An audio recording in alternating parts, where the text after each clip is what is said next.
I think that this bull market is going to be the craziest one yet. We have so much to worry about. We have the government to worry about, right? They are hitting us with different bits of regulations here and there. The latest one is here in the UK. The government is going to have to crack in, and in turn, Kraken is coming after its users, right? I'm going to make a video about that to talk about my feelings about what's happening with Kraken in the UK. But the government is doing things like, coming after your profits, right? For example, in the UK, they've reduced the tax allowance beyond which you have to pay tax on the capital gains, crypto capital gains, from £12,500 to £3,000. Massive reduction. It's not even like, normally those things would reduce them by 1,000, 2,000, because they actually did grow over the years, but they grew by 300 quid, £400.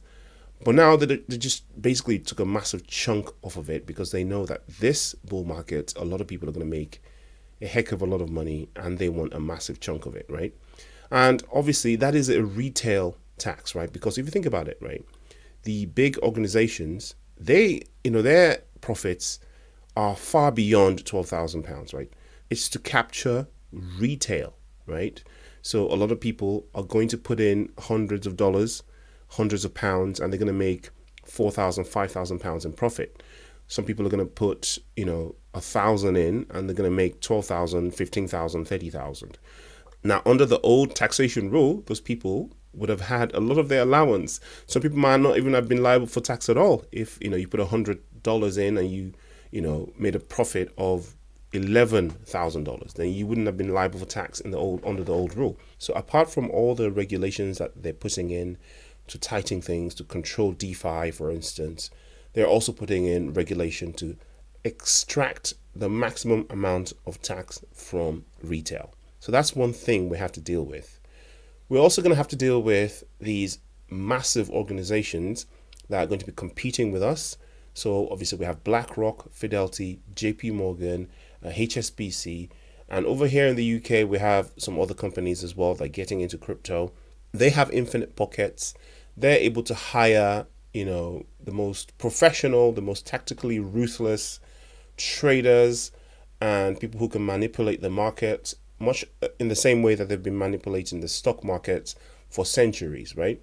So they're going to bring all that manipulation experience from, the establishment world into cryptocurrencies, and we're going to have a hard time dealing with those guys basically in the next bull market. But the one that I am most wary of, right? I'm more wary of this than I am of governments and organizations, etc. It's kind of a new kid on the block that even the government and those organizations that I aforementioned are wary of this one thing, and that's artificial intelligence.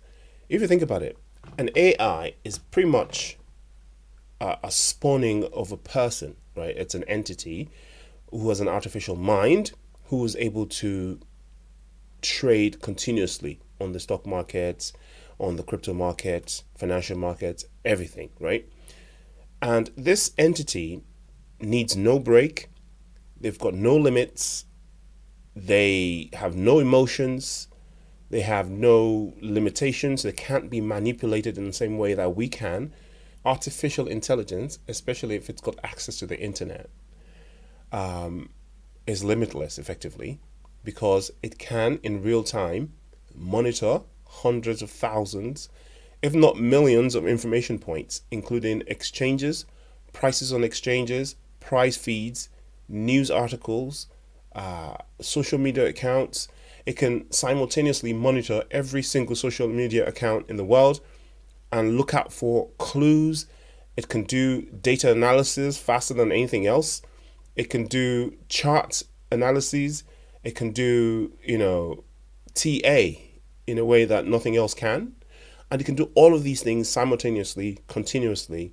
And with access to the market, it can move faster, react faster than anybody can. Now, we've always had trading bots, obviously. We've had algorithms and bots. But we haven't had artificial intelligence in the way that we have it now. all of those trading bots that we have up until now have kind of had a massive input, human input in the decision making. The algorithms obviously are written by human beings. Some of the triggering is done by human beings. The ultimate buy and sell is made by human beings, and then these bots go out to do the actions that are preordained by the humans, so to say. But for the first time in history, we're going to have computer code making its own decisions, making its own analyses, and it's got so much power now. Because if you think about, if you compare the AI that we have now to what we had in the last bull run, we've had Chat GPT, we've had Google Bard, now Gemini, we've had all sorts of generative AI, which means the amount of research and energy that these companies, AI companies, OpenAI and all those guys, have put into AI has meant that the improvement in the code, right, and its abilities has improved 100-fold from last time. So it's not just a little bit better, it is orders of magnitude better than people can imagine, right? And because of the demand of AI in the content creation, sort of social media realm, and in the gaming and all that sort of stuff, the engine that is now behind the AI, the investment that the companies like Google and Facebook and Microsoft, the amount of research and energy that they've put into building AI means that they've built a monster, right, that can outperform absolutely anybody in cryptocurrencies, in the stock market, in any of those things. And unless we kind of physically get in its way and give it limitations, AI can outperform everyone and make billions and billions of dollars, right? If just left to its own devices. AI is like the perfect arbitrage trader, for instance. It can monitor every single exchange simultaneously and execute trades instantly, right? We as human beings, we have sort of, I say human beings have infinite intelligence because we have the power of creativity, but we don't have the speed of execution that AI does, right? Because at the end of the day, we created AI, but what AI doesn't have are some of the limitations that we have based on our biology, right? We have a biological analog reaction.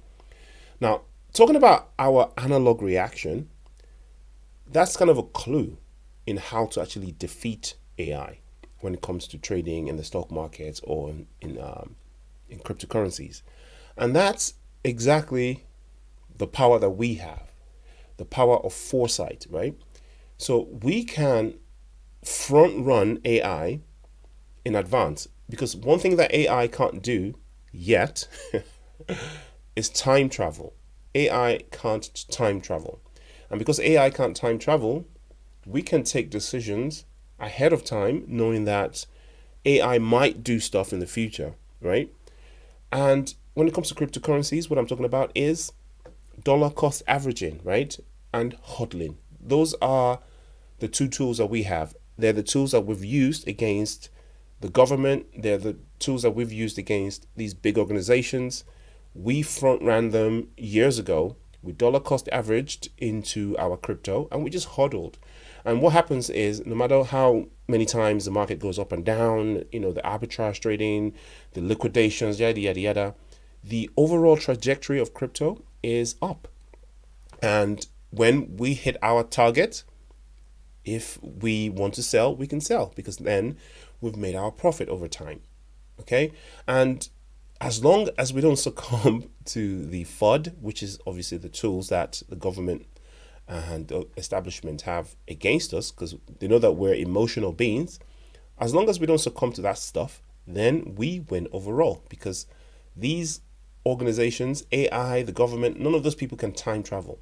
The only way that they can try to time travel is to FUD us to get the price back to what the price was in a certain time in the past. But no matter how hard these people try, they're never going to get Bitcoin back to under 10 cents like it was way back in the day. Okay. Now, going on from now, again, dollar cost averaging into the future and hodling is the greatest tool that we have. if you think about AI, they're kind of like the agents in the matrix, right? They're the computer, and they're able to move through the computer. They're able to do things really, really fast. We are kind of Morpheus, right? And eventually Neo, whatever. And the power that we have is the power of analog, right? We can detach from the matrix and just wait. And then we can go into the matrix and execute and just get out again. So that's kind of our power. We have dominion over the analog world. You wait until AI figures out that it can create FUD to try and scare us. Imagine AI. AI can, especially with generative AI can spawn off a video imitating anybody in the world, saying anything in the world. As long as it has a sample of the person's face, their voice, AI could do that, right? We're teaching AI right now to do scams on YouTube. When AI figures out it can just do that by itself to create FUD and scam us, then we're in trouble. Not financial advice. Do your own research. Peace.